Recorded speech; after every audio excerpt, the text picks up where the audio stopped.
Paano mag-order ng Shopee items via YouTube Shopping? Click YouTube app, click search bar. Type @jabayrante. Click profile deserve. Click playlist. Nandiyan po lahat ng ating Shopee tagging. Pwede kayo dyan mamili kung ano yung gusto nyong i-check out. Marami po tayo dyang items. For example, ito pong Honor X9C 5G. Gusto nyo i-check out. Wait lang po kayo ng ilang seconds para lumabas yung ating tagging. Ayan, yung ating pinaka-basket. Lower left side, ayan, nakalagay Honor X9C 5G. I-click nyo po dyan yung arrow up na naka-square. Madadirect na po kayo sa ating Shopee app. Click buy with voucher. Meron tayo dyang tatlong kulay. May jade cyan, titanium purple, and titanium black. For example, black. Original price niya ay nasa 16,999 pesos. Naka-automatic check po yung ating gadget protection. Alisin niyo po yan. Dagdag bayad kasi yan.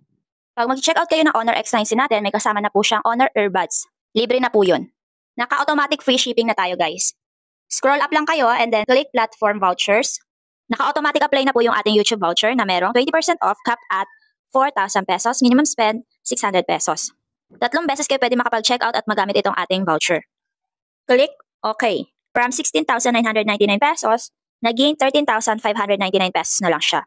Kung may available kayong Shopee coins, pwede nyo siyang ipang-less para mas mabawasan yung pinaka-total amount niya. Pwede kayo dyan mag-request ng e-receipt. Click nyo lang yan and then fill up nyo lang yung mga information na kailangan. Pag okay na, checkan nyo and then submit request. Basta mayroong preferred or Shopee Mall na nakalagay, legit po yung item. Pag okay na po yung payment method nyo, click confirm. Sa payment details, nandyan po yung mga na-less. Click yung place order. Ganun lang po mag-order sa ating YouTube Shopping ng ating Shopee items. Mas malaki po kasi yung matitipid nyo kapag sa YouTube Shopping kayo mag-check out. Mas malaki yung voucher na ma-apply nyo. Tip ko sa inyo, wag po kayong mag-check out through link sa description or comment section ng YouTube Shopping kasi hindi po yon tinatanggap ni Shopee. Kailangan nasa tagging.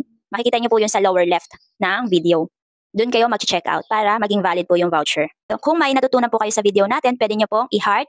Kung may tanong naman po kayo, pwede po kayo mag-comment sa ating comment section.